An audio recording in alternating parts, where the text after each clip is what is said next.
Bonjour à toutes et à tous et bienvenue au Cryptos Technical Briefing, chers amis, bienvenue mardi 21 octobre 2025. Profitez bien, profitez bien, profitez bien du fond ici derrière, puisque c'est la dernière fois que vous le voyez, puisque ayant résolu mes derniers problèmes de travaux, je confirme donc mon déménagement à la fin de la semaine. Oh, ça va prendre plusieurs jours, j'ai beaucoup de choses à faire, il faut que je vide l'appartement dans lequel je suis, qui est un appartement familial. Vous voyez tous les vieux gros meubles de famille qui se démontent pas, hyper compacts, qu'il va falloir envoyer à la maison de campagne, déménager vers mon nouvel appartement, déménager mon bureau. Mais donc, si tout va bien la semaine prochaine, eh bien, il y aura plus cette applique que je peux pas enlever, c'est familial. Mais elle aura disparu. Bon, ça reste super volatile, Bitcoin. Il travaille les supports. Les supports majeurs tiennent pour le moment. La grosse zone support mensuel 102 000, 103 000 dollars, moyenne mobile à 50 semaines. Les supports daily, toute la bande 106, 109, mais c'est chaud. Elle est travaillée. Est-ce que le cycle est terminé? Est-ce que le sommet a été fait à 126 000 dollars? Sommes-nous déjà dans l'engagement d'un bear market? C'est difficile de répondre. Ça tient la route sur le plan temporel. Je vais refaire un gros point temporel. Ça tient la route sur le plan temporel, même si ce serait un cycle un peu court. Ce qui est dérangeant, c'est que depuis le début du mois d'octobre, nous sommes en shutdown.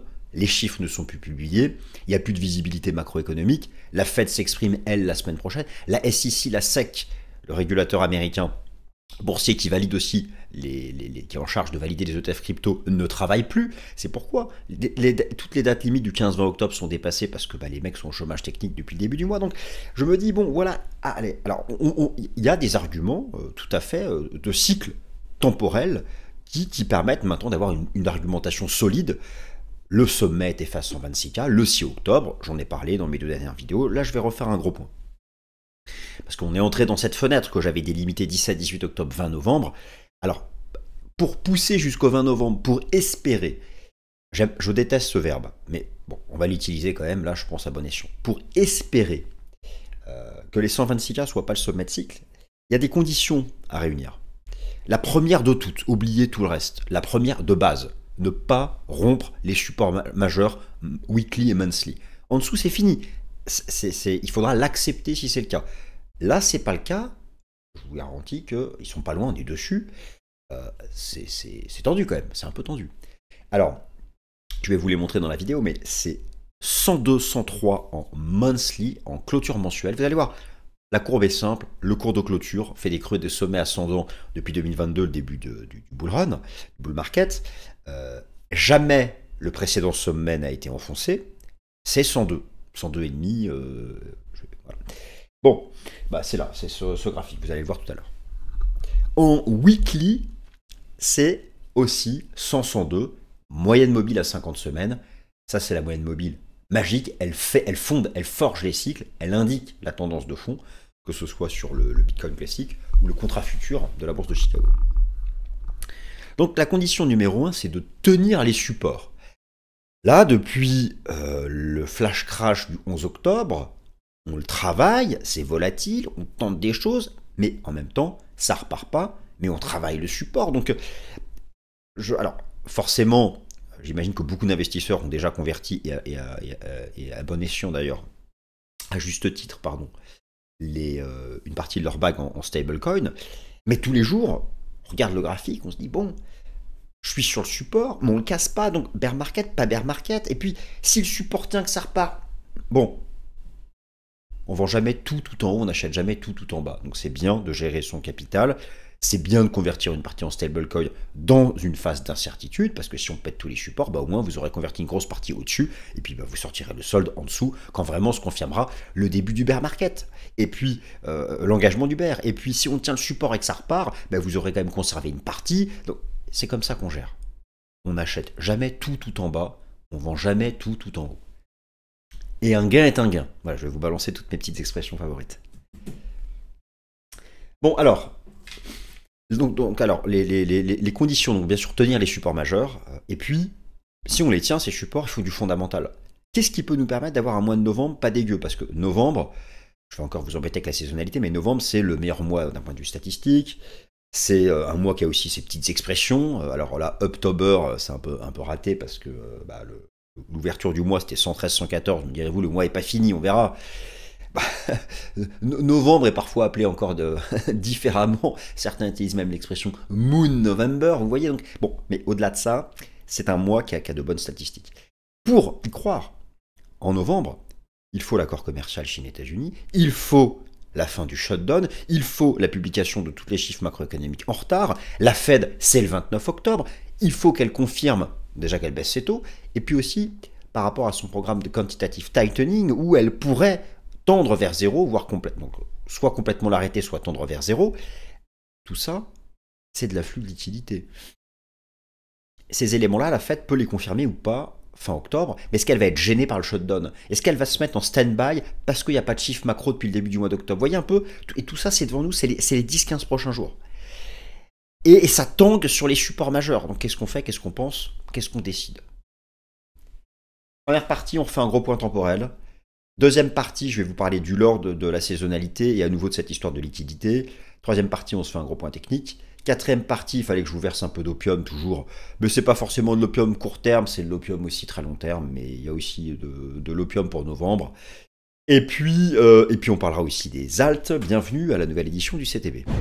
Crypto Wallet Address Checker, vérificateur d'adresse de portefeuille crypto en temps réel. Chers amis, laissez-moi vous parler d'un outil totalement unique de NordVPN. Un outil qui analyse en temps réel toutes les pages web que vous visitez, tous les réseaux sociaux que vous visitez, analyse les portefeuilles crypto avec lesquels vous pouvez potentiellement interagir, screen en amont l'ensemble de ces adresses et les compare à un registre d'adresses frauduleuses, de pirates, d'escrocs, pour éviter que vous alliez interagir avec cette adresse. C'est la protection ultime pour ne pas subir le phishing, pour ne pas envoyer vos fonds vers des adresses crypto qui sont en fait des pirates. Bref, cet outil, il est exclusif. Il appartient à NordVPN dans le pack Protection Anti-Menace Pro. Vous ne le retrouvez nulle part chez aucun autre service VPN. Il est dédié aux cryptos. Ça, c'est le souci de NordVPN, apporter des services aux investisseurs en crypto-monnaie.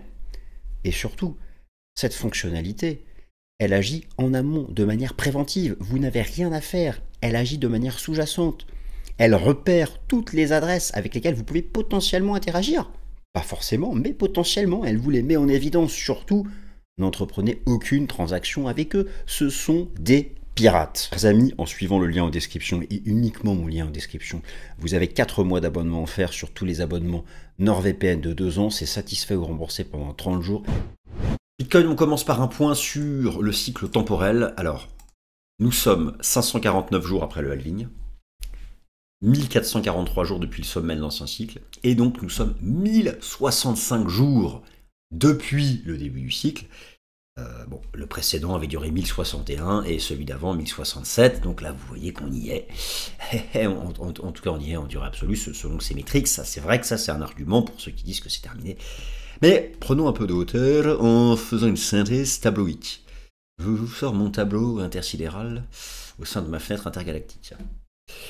Alors, donc, vous voyez qu'il y a beaucoup de couleurs, beaucoup de choses qui ont disparu parce qu'on a dépassé les dates. Officiellement, ça y est les amis, on a explosé le cycle précédent. Terminé, it's over. It's over. Definitely over. 2020, on lui a coupé la tête, sauf d'un point de vue calendaire. Alors, nous sommes 549 jours après le halving ce mardi 21 octobre, pour ceux qui regardent la vidéo aujourd'hui.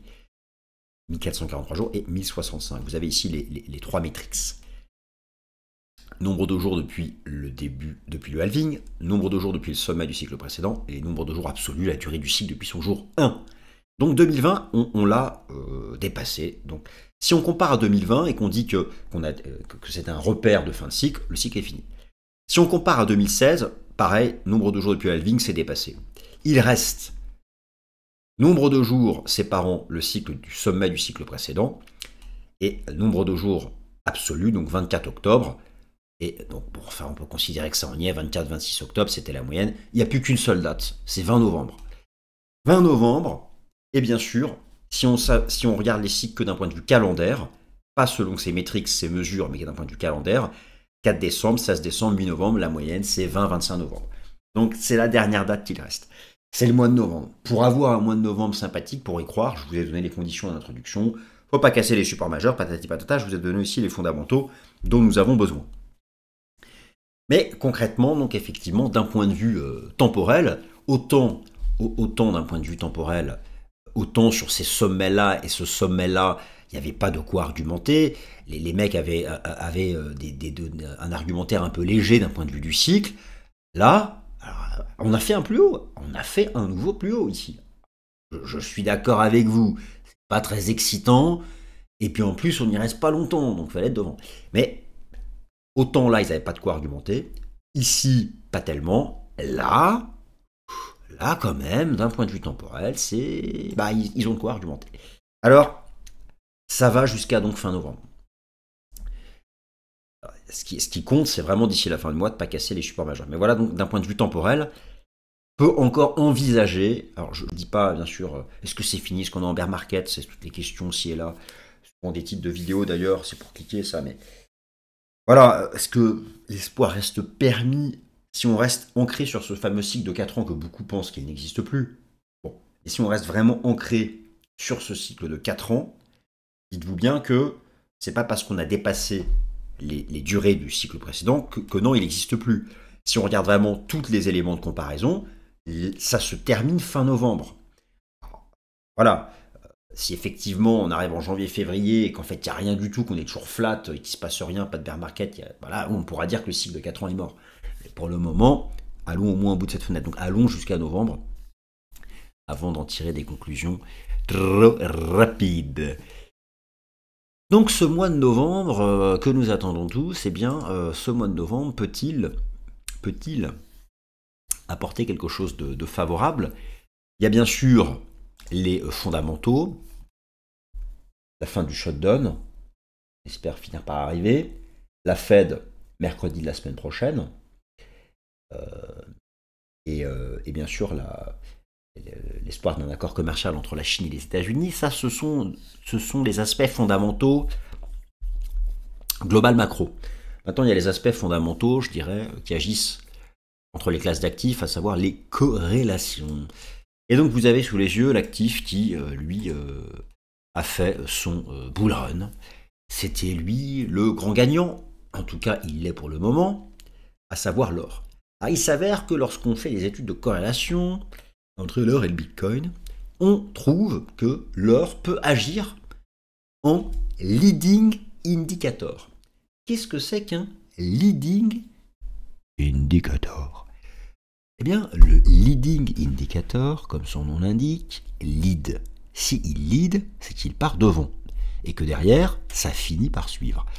Et puis derrière, ce leading indicator peut produire des effets en fonction d'un certain temps écoulé. Et il s'avère que, quelque part entre 60 et 80 jours, c'est un peu d'ailleurs la même histoire que cette connerie de M2. Je rigole pour connerie. Mais effectivement, ça a fonctionné un certain temps, et là nous en sommes décorrélés.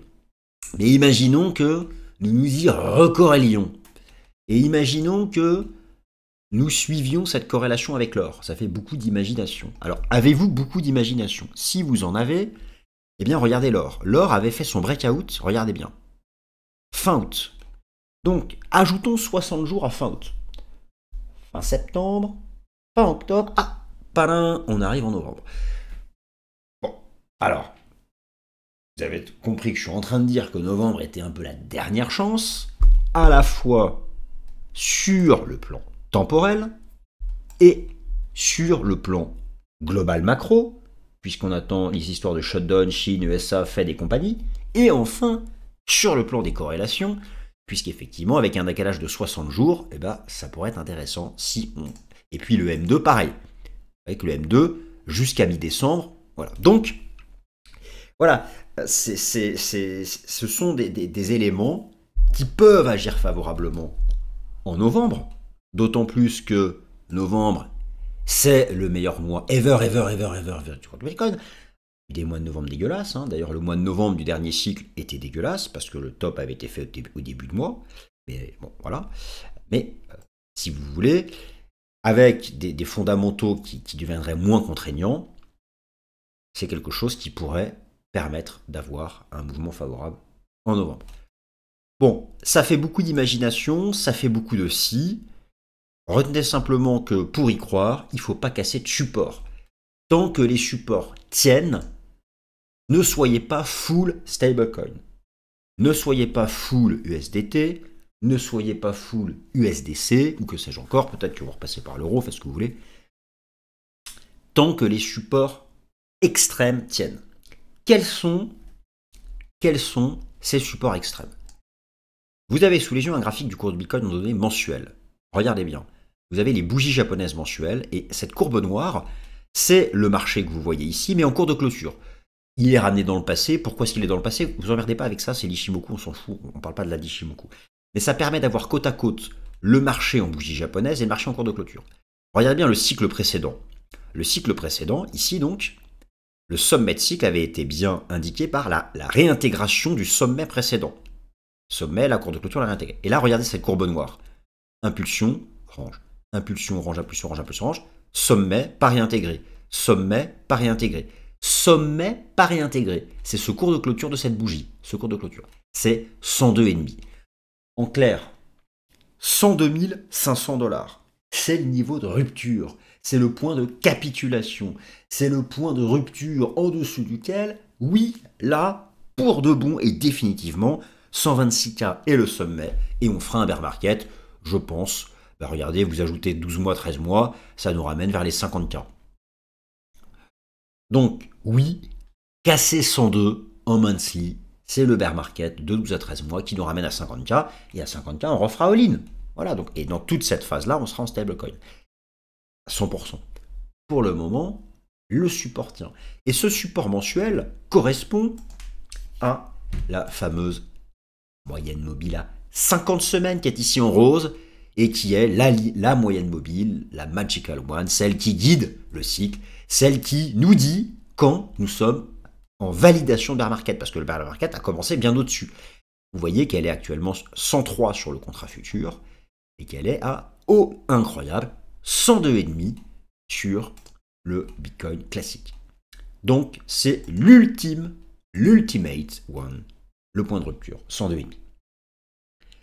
Tant que les supports tiennent, d'ailleurs, vous avez aussi la market cap totale.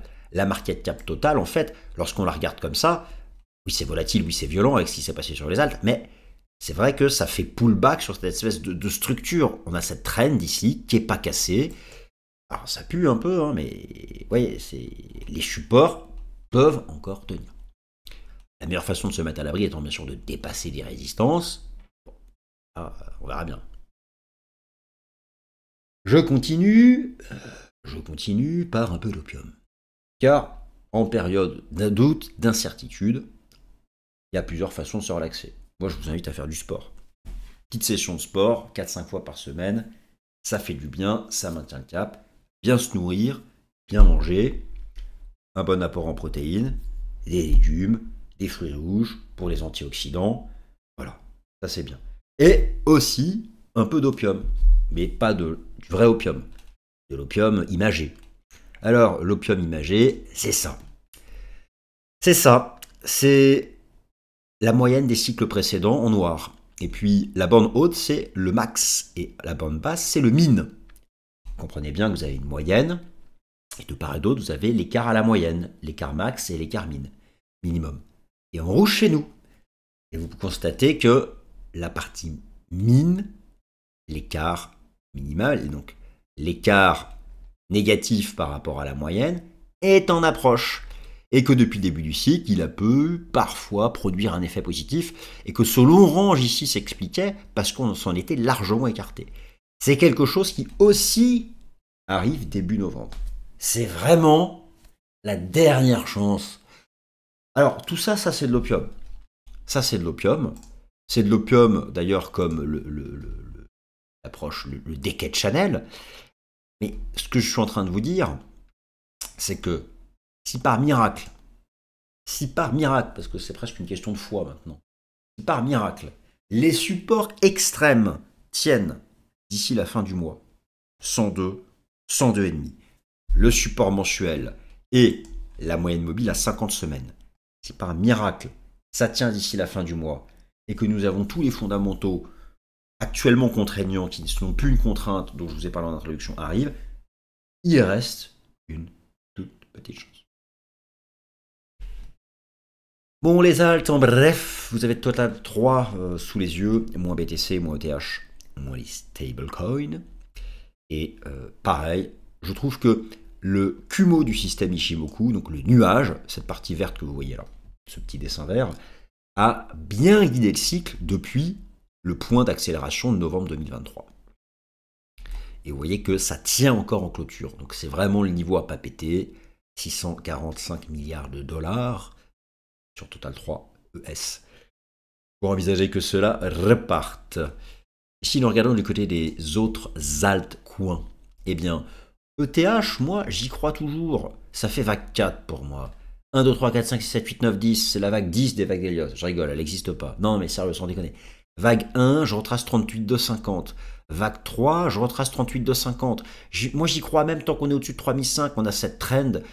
Même si, alors, par contre, voilà, mais vous voyez, ça peut être une zone qui tiendra et ça repart en vague 5. Bon, j'y crois tant qu'on tient au-dessus de ça, tant qu'on est un peu au-dessus de ça.